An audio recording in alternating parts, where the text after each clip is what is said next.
Okay.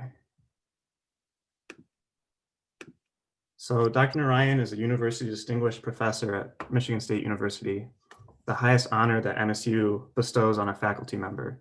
He's an elected fellow of the U.S. National Academy of Inventors. He's a fellow of ASTM and an ASTM Award of Merit, the highest award given by the society to an individual member.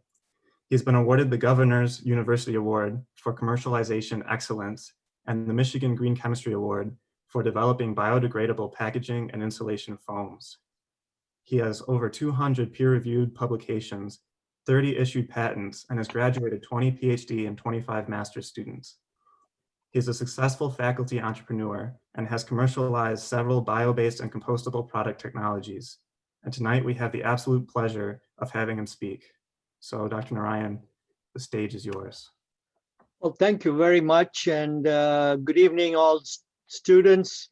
I always enjoy talking to you, the students population. I would have preferred it in person, not virtual, but virtual it is, so we'll have to do with it.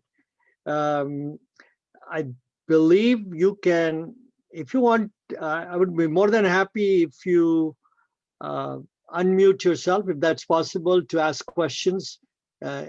Feel free, make it more interactive. What I plan to talk to you about is not complex, no differential equations and no hard science. You might see some chemistry, but nothing of that sort. So all I need you to review or pay attention to is the link between a couple of things here. So first thing is the link between what faculty researchers do and does it have any value in the real world, or is it abstract, right? I mean, that's one question. And the second thing I always like to do is I kind of like to get my graduate students motivated in the entrepreneurial space. So all my research is directed towards a real world problem, right? I mean, something we're going to solve. And I encourage my graduate students to be entrepreneurs, and I'm going to show you how most of them have become entrepreneurs and are doing stuff, right? I certainly encourage you to look up the space of entrepreneurship. There is a class, the university, and it does it. Even if you don't become an entrepreneur, the whole concept of entrepreneurism should be in you. You need to be able to do that. Even if you go work at a company, a big, multinational company, you can still use that, right? So let's see if we can make this fun. And I'll talk to you about my experiences. When I first started getting into the entrepreneurial space, I'll tell you this much, that I thought that it was a piece of cake. So the first time I ever presented the technology to a bunch of venture capitalist type people, business people, I had this stack of, remember, I'm 30 years in this business, right? So some of these terms may be very unfamiliar to the young kids here you are. I had a bunch of transparencies. You know those acetate transparencies we put on the screen and then projected, not these fancy Zoom type linkages. We had that. So I took 35 of those. I had every equation, every technology. And when I sat there, they said, well, we don't want to see all this. Just show me how you're going to make money on this. And I said, oh, I thought you are going to tell me how to make money, not I tell you. I'm going to just show you the technology. And that was it. The conversation was over. What I am saying to you is there's a very different world out there. And as you look at these technologies, and as you study and do research, it's a question of how do you make money with what you're doing? That sounds very capitalistic, maybe, you know, but okay, you can do what they call as social entrepreneurship, right? You don't have to do that, but certainly whatever you do has to have some value. If there's no value, nothing is going to happen. Okay. So with that broad introduction, let me begin. First, our research involves bio-based and biodegradable compostable plastics. Now, all of you have used plastics. I mean, start the day with your toothbrush. I mean, look everywhere. Just look around you. They're all plastics. And I'm very sure you have also heard that at the end of life, these plastics have become a problem. They clog up the land. They are found microplastics in the ocean. You hear stories of your birds and fishes eating the plastic. And when you have your dinner, and probably the wrong time to tell you this, but if you're going to have fish for dinner, maybe there is a little plastic bead lying there. Came from something which was your toothbrush sometime back, you know. But plastics are very valuable. They're ubiquitous, lightweight. So it's like, don't throw the baby with the bathwater out, right? We have a problem in plastics. How do you ensure that it doesn't become a problem at its end of life? But we need it. And this, in our today's new norm environment of COVID and pandemics and all, you need to have gloves, plastic gloves, you remember. You need these PPEs. You heard so much about plastic protection equipment. You need the gowns. Your food. You want it to be packaged so that as it is transported across the supply chain, it is protected. Not just protect the product, protect the user or the supply chain, and then the end customer. So the plastics are not just going to go away. We need it. The problem is, how do you make sure that at its end of life, it is responsibly removed from the environment, right? So that was our research. Also, what are the resources we use to make these plastics? So what we are saying as part of the research, and this is already ongoing, is that if you use plant biomass resources, that's the word bio-based, as opposed to petrofossil resources, there is a value proposition of a reduced carbon footprint. It supports agrarian economies, and it will obviously, because it is plant-based, it provides you oxygen, right? The photosynthetic. But anyway, our research focused on bio-based and creating biodegradable compostable products, which at the end of life goes into composting. So after food and paper waste, you can compost it. Now, 50% plus of the waste stream is biodegradable organic waste, food waste, paper plastic hybrids. And so what we are designing is, as you will see later, products that are used with food and paper, and which, instead of being sent to a landfill or thrown out, is actually managed and put into a composting pile, and it is removed completely from the environment, so that, in other words, it becomes food for all the teeming microorganisms in compost, and thereby removing it, right? So that's kind of the general theme, why we wanted to do bio-based and biodegradable compostable plastics. And for feedstock, obviously, we want to use agricultural crops because, you know, Michigan is a farm country. MSU is a land grant university. So that's where we talked about it. And primarily, we are talking soybean, corn, and algae. You remember the algae, the green stuff which grows on ponds and things, and that's what we're talking about. So these products, we have now transformed it into films, molded articles, foam products, and coatings, and we will see more about it. And my group has actually, based on our inventions, about 32 patents and peer-reviewed publication. Now, every faculty, every student who does research always thinks about publication, right? I publish a journal paper, and this is the typical way faculty advance science, advance knowledge. You know, you publish. You heard the statement, publish or perish.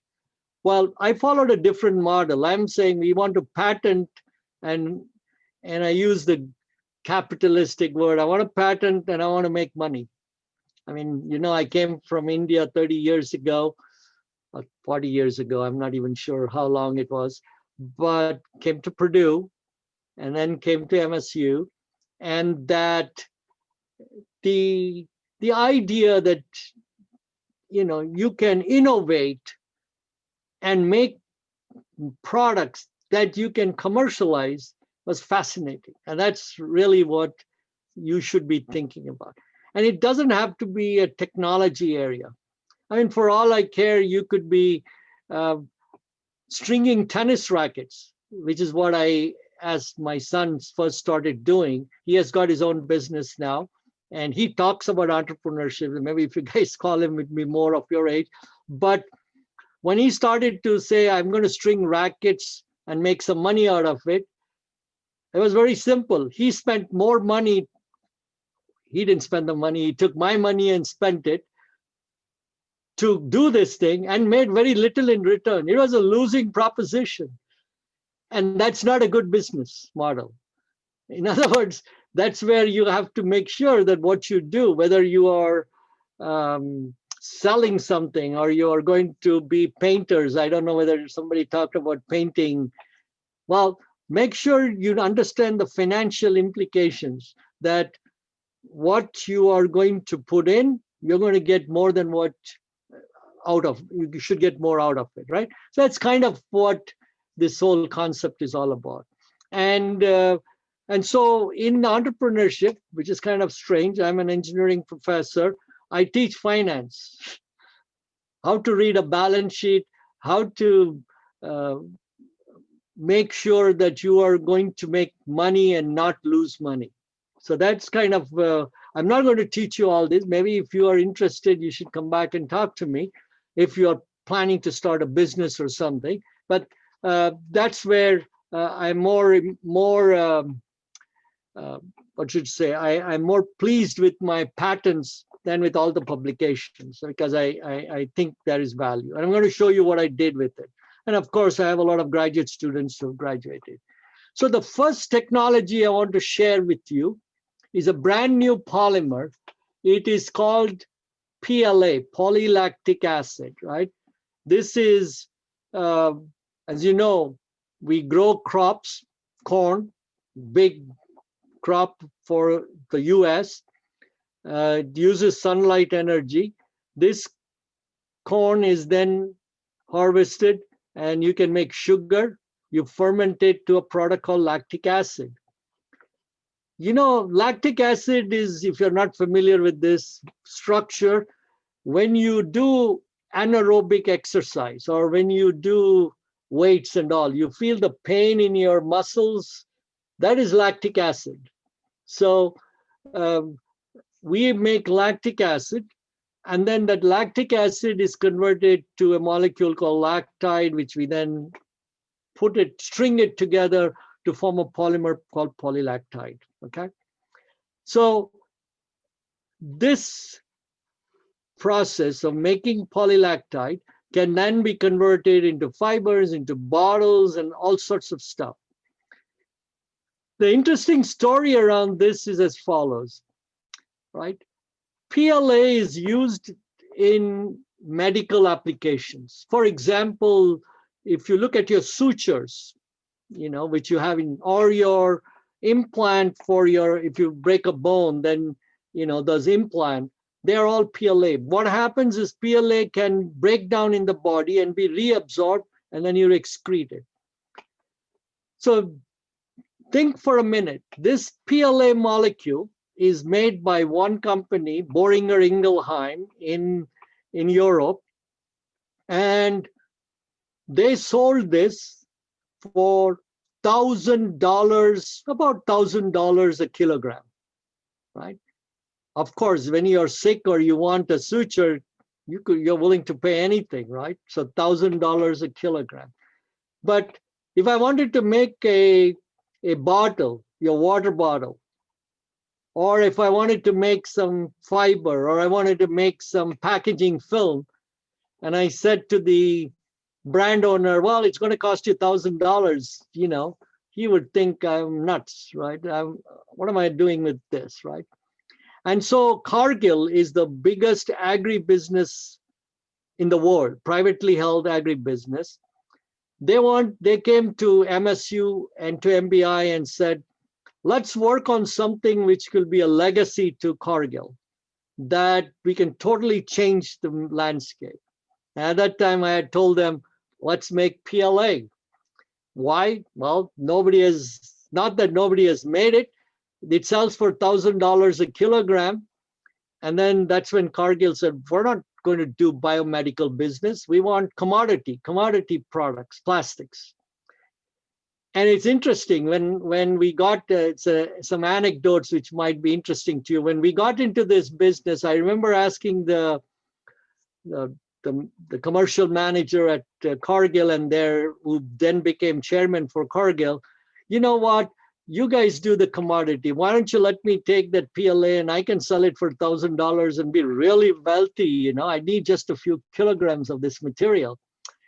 And I remember we were told, and I remember signing document, we will never use this for medical applications. And you know why? Because in the United States, litigation is big. And you've heard of the Dow Corning story where because of breast implants and other implants breaking, they have been sued for whether it's true or not. They got involved with it. And Dow Corning ended up in what they call Chapter 11. Chapter 11 is to restructure from bankruptcy. Why did they have to do that? So Cargill is a billion-dollar company, and they said, if you put this in somebody's suture and he says, oh, I felt sick, it's because of your lactic acid, and now give me $100 million. So if you just wondered why we could not go forward in this lucrative biomedical field, that was the reason, because this PLA is made by Cargill, and Cargill will not allow there to be used in biomedical. Of course, there are companies which still do that. Okay, that's the anecdote. So when we started this project, $1,000, we said we need to make this for $2 a kilogram or $1 a pound. That's what we said. And for chemical engineers, if you're there in the audience, this is scale. When you integrate a whole process and you scale, you can bring price down. This is a classic example of chemical engineering at its best and how to do it. So the chemistry of this is well known. It was the engineering of this to make it at a price point at $2 a kilogram, about $1 a kilogram, $1 a pound. That is the story, that you could take something at $1,000, bring it to $1, and do certain stuff with it. So this is the name, trade name is Ingeo. So my graduate student, and I think I have his name here, David, you see this name here, David Witzke.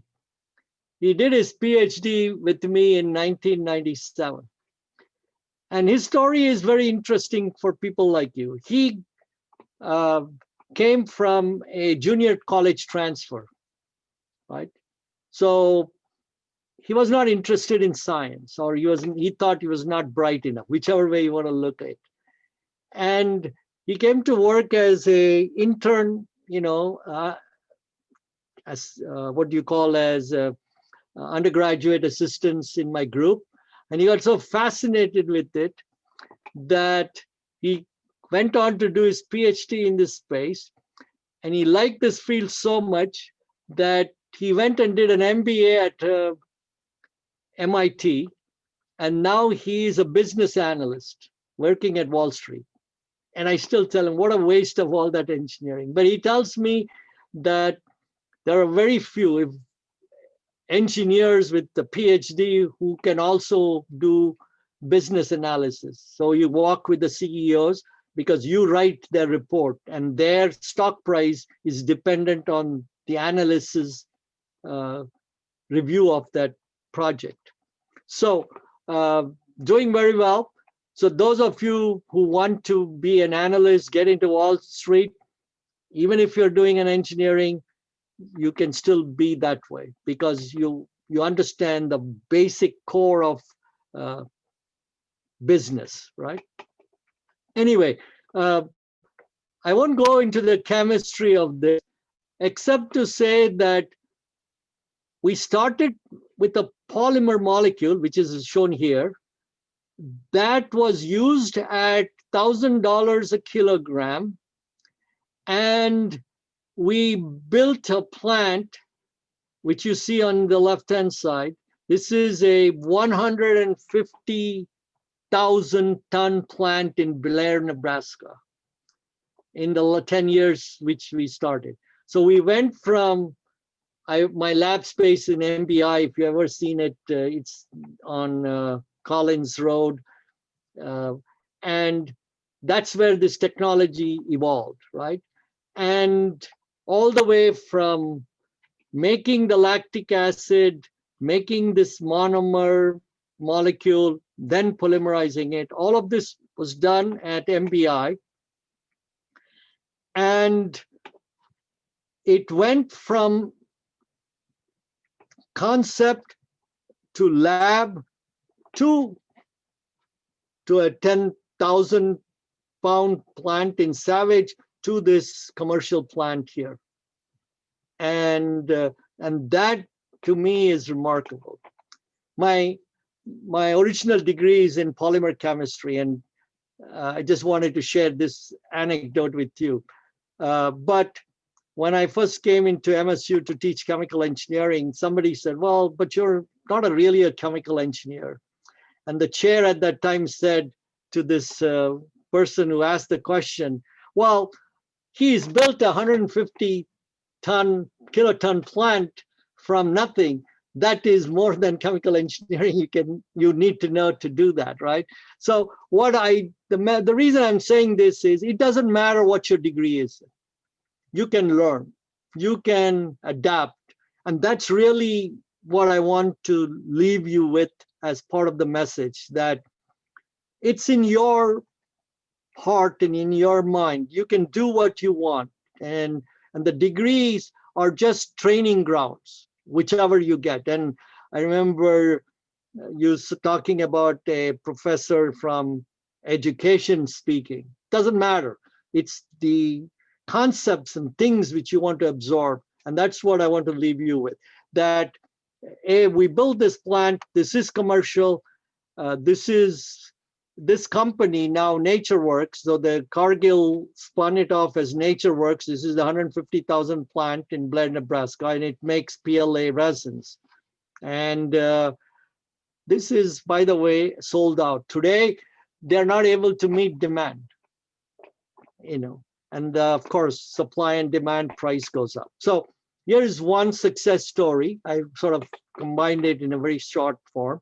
And this was my PhD. In fact, this PhD thesis of his has got everything you need to know about how to set up a PLA plant. And there's another company called Total Corbion in this field. And for both NatureWorks, Cargill, and Total Corbion, his thesis is a must read. If you don't, you have to read the thesis. So here is an example of that. Let me share with you another example. Of course, having gotten into PLA, this is a student of mine, 2004, Sundar Balakrishnan, Jeff Schneider, Preetham. These are the three students who worked in this area. And what we did is we submitted proposals to the National Science Foundation for small business innovation research. And what you're seeing here is that we can take this PLA molecule and created a new applications for it to make film. I will show you pictures of it in a minute. But we teamed up with and commercialized it through a global company, Levi Strauss. I mean, Levi's jeans. Many of you still wear Levi's jeans and all. But we wanted to convert the packaging of those jeans, which comes from most of the manufacturing, as you know, is done in China or in India, and then it is shipped here. So that is about, here you can see about 76,000 metric tons per year of packaging resins for packaging 5 billion garments in Southeast Asia alone. It's about a $200 million in economic value. And we used PLA and some other polymers to make the packaging, and this is currently commercially in the marketplace. So we developed what we call advanced PLA biopolyester hybrid resin materials, okay? And if you're interested, I took this technology to a company called NTIC. They were in a very different business. They are a publicly traded company on the NASDAQ. So if you have ever Google NASDAQ and type in NTIC, you will see them. They're a very good publicly run company. I serve on their board.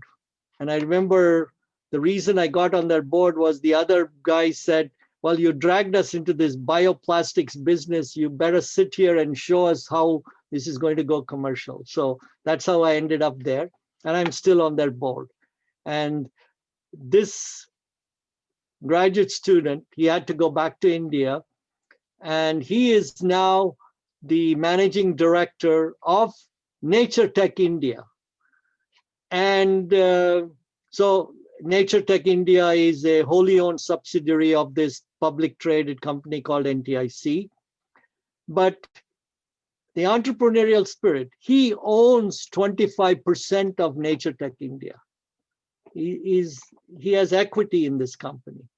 He has, so he's invested into the company, and he's the managing director.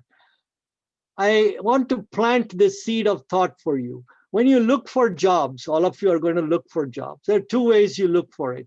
You go to a big company, you submit your CV, and you say, how much are you going to pay me? And maybe they want to give you six figures, 100,000, 120,000. You work for a major brand owner. I would ask you to look for a small company, small startup type company in Michigan or wherever you like to be, in California or what. And that company, I assure you, is not going to give you a six-figure salary. They couldn't afford you. But what if you told him, okay, I have some technology, or I know I have an idea. Let's say you have an idea. You work for this small company and you take equity. And equity means you get a piece of the action. And if they succeed, you're rich. If they fail, well, you have learned to live with pizzas and live out of your dorms with nothing. It should be no problem losing that job and finding another one. What I'm saying is, now is the time for you to experiment. And starting a company or getting involved in something entrepreneurial this is the time to do it. You can't do it after you're married and you have few kids. Then it becomes more difficult. But now, yes, experiment. You can do things like this. So he went back, he started this, he's doing well. Not everybody followed this. So the other two people, Preetham, he just graduated in 2019. He works for Dow Silicons. And I still tell him he has gone over to the dark side. That's not what I trained him to do, not to take it to Dow Silicons, but to start something and make it big. But Jeff Schneider was another PhD 2016. He's also into Medtronic, some big company, and his talent. So I'm not saying you must do entrepreneurship, but they learn these fundamentals which make them more appealing to businesses, because that's the kind of people they want. So you have a choice. You can go entrepreneurial, but you don't have to. You can go to these major companies, but doing something like this, creative, is something worth exploring. And I'm just giving you an example of what we did in this case with Sundar Balakrishnan. So we have made products, right? So these are garbage bags, bin liners, agricultural mulch films, hangers. You see these gloves becoming very popular. We are going to introduce compostable gloves in the food sector as well as in hospitals, other places, so that after you use, you put it to composting. I'm going to show you another picture of that.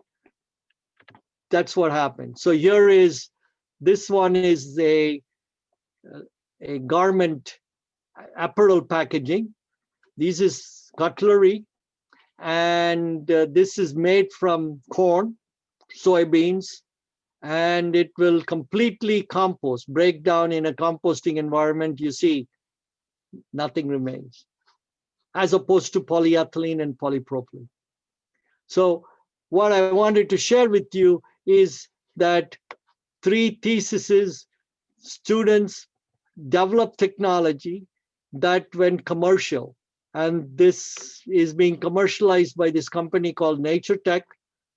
And so I always tell my students, we have the ability to create new technology, but I'm also connected to the supply chain all the way to commercial product. And that's what we do at MSU in my group, okay? I want to share this next one with you. It's too complicated in terms of research, but basically we talk about, this is an extruder, a screw conveying equipment. And this PLA polymer we talked about has a softening. So if you put it, in fact, you can try this. There are some PLA cups you can see somewhere. It says PLA. You put hot water or put it in a microwave, it will completely crumble. It softens at 60 degrees. And what we did is we took that 60 degrees and modified it and made sure that it wouldn't soften till 97 to 100 degrees. So you could use it for hot soups, hot cups, things like that. That alone has now made Nature Tech this new cutlery material. And you're familiar with Georgia Pacific. So if you go to food courts, there is this equipment where you push a lever and out pops the cutlery, right? Fork or knife or spoon. That's a Georgia Pacific product. And they are now implementing this particular compostable cutlery technology. This technology of making it is well known. The resin which is used in that is now is already in market and is commercial. And that, if it goes to composting, will break away this way. Okay? And that's what we're talking about. It's got good properties. I won't go into that. Okay. I want to share with you, and you may have heard of this, but China. We have different students. So the Indian student went back to India. So I have this Vipeng Lu, PhD 2008. And I said to him, well, you're from China, so why don't you go back to China and start manufacturing? As you know, much of manufacturing is done in China. So he went back and he started his own company called Green Star. And you can see me here. And they make film. Look at the film line. He takes compostable resins made by Nature Tech, which is shipped to his facility in Shaoxing in China. And he makes these bags. And that bags comes back to the US. What a country, right? You're shipping it all over the world and you wonder how in the world is this economical? But trust me, it is. It is cheaper to manufacture, unfortunately, in China than in the US. And this is where the dichotomy is. It's a very simple number for you to think about. If I talk about manufacturing jobs, you pay a person $40 an hour for manufacturing in the US. You pay $1 an hour for manufacturing in China. You understand now why manufacturing is so big there. Now, should they be doing it at $1? Maybe not. That's where the society and all that social things come into play. But I'm a capitalist. I want to make good product and get fair value for the product. And that's what is happening. So this was founded in 2013. They do films in China. They are making 1,000 tons. This is RMB. That is about $4.5 million per year business he's doing. And he's doing compounding of 4,000 tons per year. Started from scratch. Went there, started it. He is, in this COVID thing, he's sitting here in Chicago because his wife is working in the US. So this is, to those of you, I'm giving you sort of advice, right? That it does work. Intercontinental marriages do work. He's got his business in China. His wife is, kids are in Chicago, and he keeps going back and forth. Although now he's stuck. But this is the land of electronics, Zoom. And so he works the night because it's daytime in China. And he's got cameras there. So it's almost like he's physically there. In fact, they're fed up with him because he sits on the computer and he says, what are you doing? Tell me, is this running right? Have you cut it? Where are you disappeared? So he's got a very good control over the business going on. But again, an example of developing this technology of how do you make these blown films, what you do. And here's an example of a student going back and starting instead of just joining a company. And so I thought this would be some neat work to share with you. Take you onto another business I started with. And this is in Michigan. You familiar with Zealand Farm Services? Zealand is right in Zealand, Michigan, right down if you go to Grand Rapids area. They make, this is a family-owned business, 50 years of service in the agriculture and transportation. They process 31,000 bushels of soybeans per day. They operate 24 hours a day, 360 days a year. And they produce two products, meal and oil, soybean oil. That's all they do. And they actually process all of the beans grown in Michigan. And we said that, why are you, this soybean meal is used to feed cattle or pigs and other stuff. It's more a feed material. Doesn't give you much value. We said we will take that meal and make it into foams, which goes into cushioning of headrests and automobiles and chairs. And so we made these foams and worked with Ford. In fact, Ford will, if you look at their advertisements, every North American car in the US, every North American car, Ford car, has got a kernel of soybean in it because the foam seats and foam headrest is made out of soy meal. It's a technology which evolved from some of these things we are talking about here, right?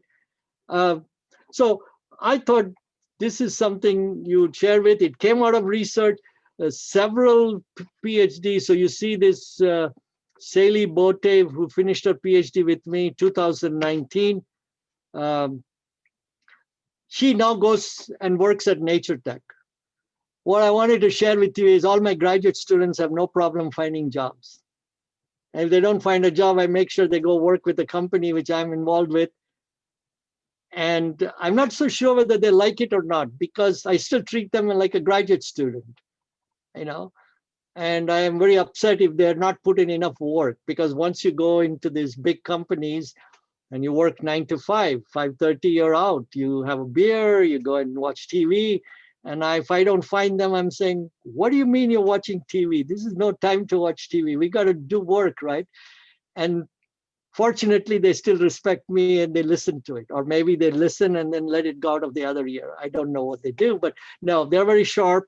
And she's now with Nature Tech, and she's taking some of this technology and trying to make foams and other products out of it. So again, a great success story coming out of MSU and doing that. The last one I wanted to share with you is what I kept for the best. So this is what we call green cell foam. This is right here in Lansing, in the greater Lansing, I think in Holt area.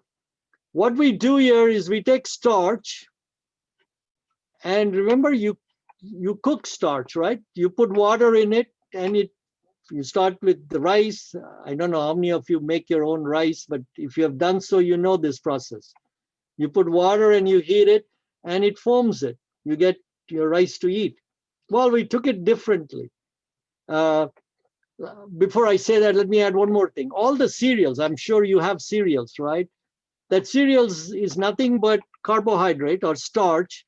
They put water and they make it into cereals. But the difference is you want your cereals to be crispy, brittle. I don't want my foam to just crumble and break down. I want it to be soft and flexible. That was the difference. So we use water as the blowing agent, as the plastic, we add some other additives, and we make foam products.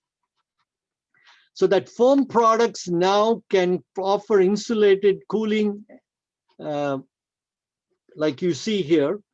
And Novartis, Sandoz uses it to ship biological products because it will keep it cool. And you can see these cushion and insulation protection. Of course, this is starch-based, it's fully compostable, it will dissolve. There are 2 PhDs on this work. 2004, Yogaraj Nabar and Zijuan Yang, they did their PhDs, but that technology from their thesis is what this is all about, right? Technologies. And last, I wanted to share with you a success story in this area. And maybe some of you have seen this, some more products thing, but when we started this company called KTM, so KTM Industries is the company that's making these foam products and all. Way back 10 years ago, 12 years ago, nobody was interested in the environment. Nobody was willing to buy a product which was expensive. And so we said, either we shut the company down or we have to come up with something interesting. So we said, okay, let us put color and call it magic noodles, check the spelling, and sell it as an art form. And this is mind-boggling to me even when I speak today. You've seen these styrofoam packs which you get, which is what? Pennies. We put color, we created a book, and we sell this for $9.90. You can buy it today at $9.90, and people buy it in schools for children to glue. So you wet it, you can stick and make products out of it. $9, 200+ % markup for it. So it's all in your mind, you know, the creativity you can do. I never thought this would take off, and but it did. It is it's still sold in stores around Michigan and other places. And another graduate student took this to China And he was very clever. He says, well, if you buy this product made in China, it would be adulterated, and also I'm going to get you this beautiful product from the USA. This is the only product which is exported to China. Everything is imported from China to the US, but we export this to China. We did. And the guy made a couple of $1 million selling this magic noodles in China. And then he became what I call greedy. He was a graduate student of mine, and he advertised it on their national television. And of course, when everybody saw this, they said, wow, this is cool. We can all make it. And so everybody started making it, and his business just collapsed because everybody can, what? This is just starch, water. You blow it up in a thing, you cut it, and you say, okay, wet it and stick it. And that is still, so you'll see a lot of these products even today in here. The concept of what I want to put into your head is that possibilities. Think about the possibilities. You might be doing some things. Can I transfer this into a product or into a idea, into a concept that I can build? That is entrepreneurship. That is entrepreneurial thinking, right? And that's what I hope I can inspire you and motivate you to think broadly and do things. You do need your education. I'll tell you what I told my son. My son was very fascinated. He has got a t-shirt printing business. I don't know if you walk down underground printing. So if you go down Mack Avenue, there is those t-shirts which you buy. Well, that's what my son started. He prints the t-shirts, and it's franchised, not a franchise, but it stores all over. He's unfortunately a U of M graduate, and he has got stores in Ann Arbor, but we will forgive him for that, right? His father is still a Spartan, so there must be some green blood going somewhere in there, although he may not admit it.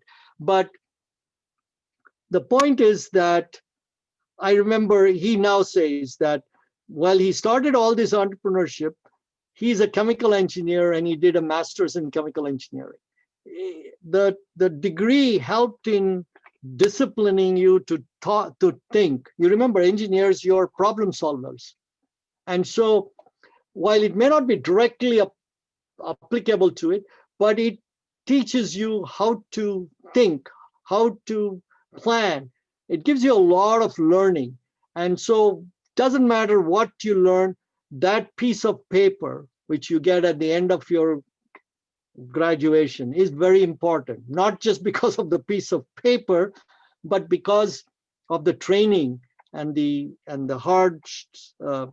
hardships you have gone through to do all that learning. And it will help you. I promise you that no degree is, every degree is worth every penny on that, and it will stand you in good stead.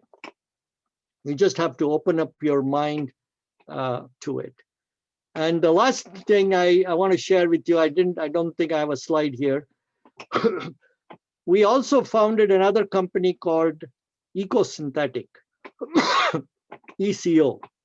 And you can find this in the Canadian Stock Exchange. This is one of my, it does all sorts of things.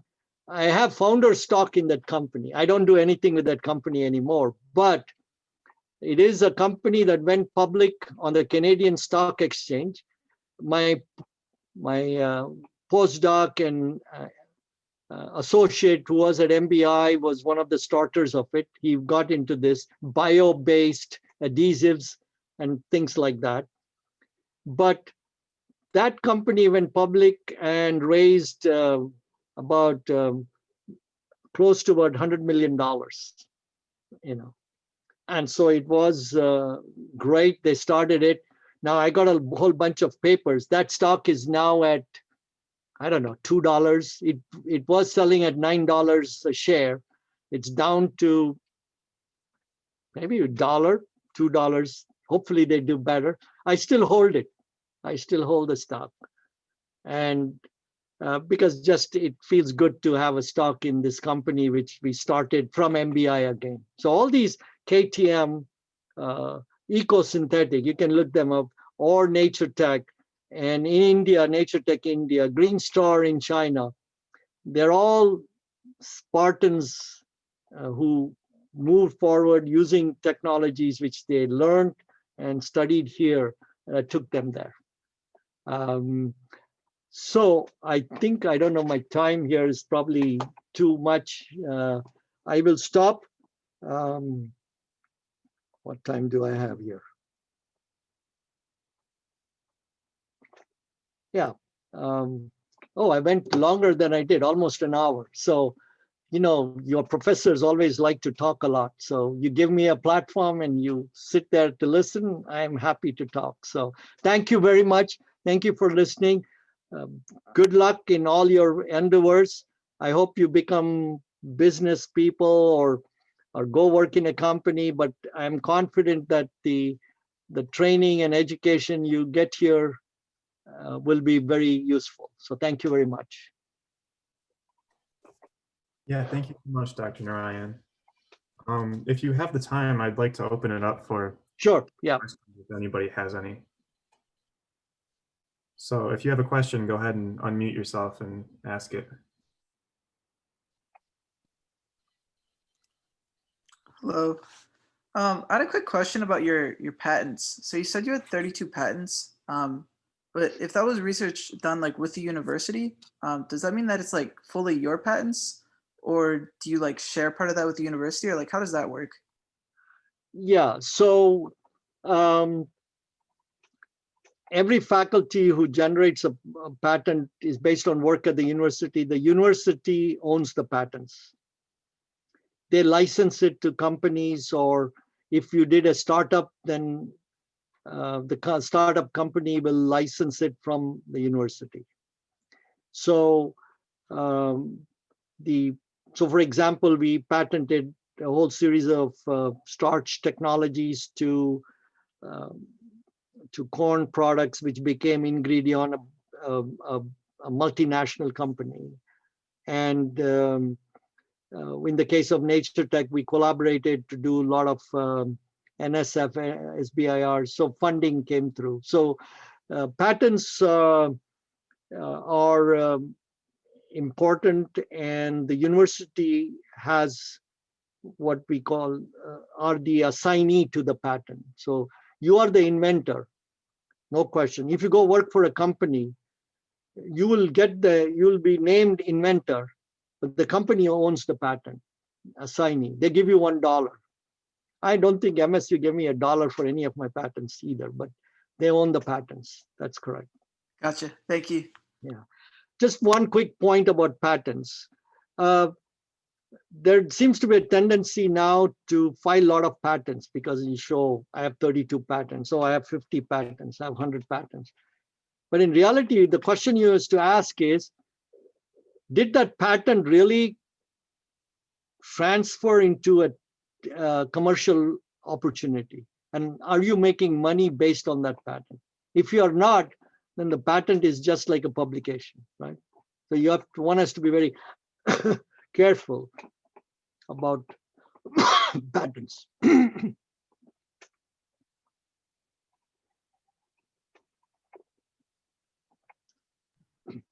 A patent is something you need to protect your invention or to be defensive. So somebody doesn't come and tell you you're doing work which is in my area, and therefore I won't let you do it. So that's why patents are very important for companies. Gotcha. Hi, Dr. Ryan. I have a quick question, more so about the plastics themselves. So as someone with working in the industry and with experience there, what sort of time frame are you looking at for potentially making biodegradable plastics? Not necessarily replace traditional plastics, but more competitive from a price standpoint, from a market share standpoint. What kind of time frame are you looking at? So it depends on the kind of technology we are talking about, right? And what happens generally is for example, KTM has been around for 20 years. So it took that long a time for it to get to where it is. Startups, right? Startups, 5 years, 6 years, you really have to be persistent. Startups are not that easy, right? And this is the only business. I just wanted to add something which I've said. If you are involved with a startup and you fail, it is not considered a failure. It's considered a badge of honor. Oh, you've done a startup and you failed. You know what the problems are. And therefore, the people you interview with will not consider that as, you can fail an exam and they will say, well, you're dumb. But if you fail in a business, they say, well, maybe you have learned a lot and therefore you can be a part of what we are doing. It depends on the maturity of the technology. My technologies took me 10 years. If you look at NatureWorks, the PLA technology went at, that was in the 90s. So now it's what, 2020. So you see, it took almost 30 years for it to go through. So 10 to 15 years minimum for technologies of that, which requires big capital and all. But some like KTM has been in business for a long time now. So we could translate that very quickly. EcoSynthetic went public in 3 to 5 years.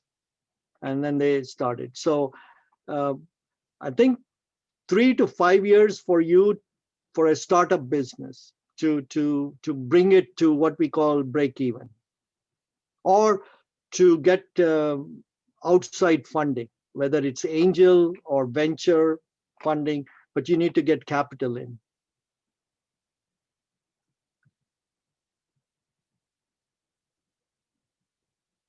Okay. I had one more Yeah, quick question. Sure. Do you think that, or are you ever worried that like publishing research, when you have an intention of making a business out of said research, can be like harmful or limiting for like your future startup? No, I don't. I think that is a misperception in this field, and you can patent and then publish, right? That's how we do. For example, I am now almost ready to look at some antiviral agents, which I have 2 more graduate students, and I thought it would be shameful. And they told me, all your students are all got business and thing, what about us? And so I said, okay, we'll create another company. So we're in the process of doing that. So we will file what is called as a provisional patent. A provisional patent, any of you can file. It's not very complicated. You just put it together and that protects your invention, right? Then you go ahead and publish your paper, or you file the patent and then you publish the paper. So it won't take anything away from you. Gotcha. So yeah, and many of you might think that way, but absolutely not. Okay. Yeah, I've definitely heard that before. And then like a follow-up question then would be like, what would be the purpose of publishing then? Would it just be like to have knowledge in the world, or? Your advisor needs publications if he's ready to go for tenure or get grants or things like. No. Okay. Gotcha. That's just a kidding answer. Don't tell it to your advisor or your professors. No, but it is good for you too, right? You may want to show that you are published in this field. People notice it. It gives you a level of credibility. That's all. Gotcha. Thank you so much. Most companies, once they enter into company, don't like to publish, as you can see. How many papers do you see from Dow Chemical or DuPont? DuPont had a central research facility where they behaved like academics and published a lot. But the business side never publishes because they like to keep it proprietary and trades. That's where what your question really was coming to was, there are things which you don't want to disclose, because then you're letting your competition know how to do it. And that is why they don't publish as much. But gotcha. That makes sense. There are things you can still publish without disclosing everything. Because I still publish. And I know that we keep a lot confidential within how to do it. So, so both is possible. It's not,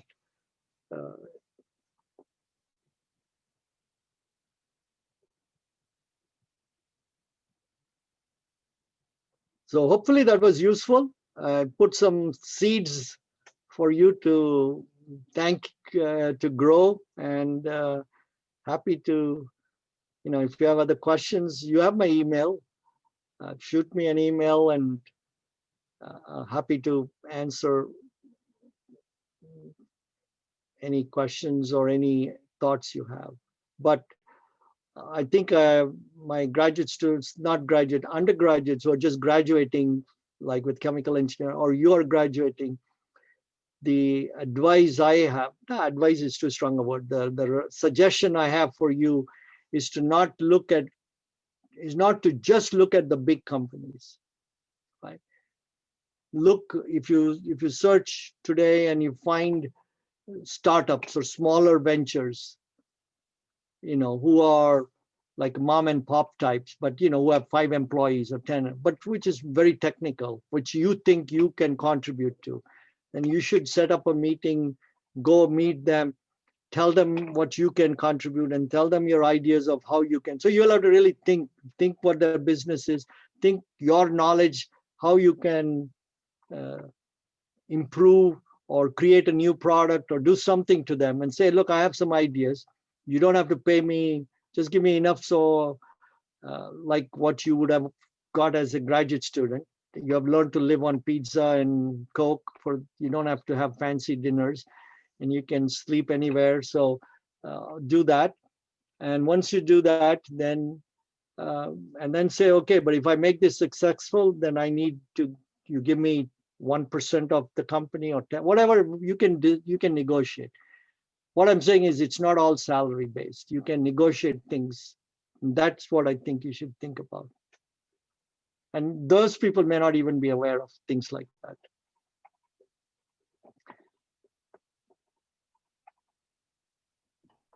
Okay, well, thank you so much, Dr. Narayan. We really appreciate you coming and giving a Thank talk you. for us.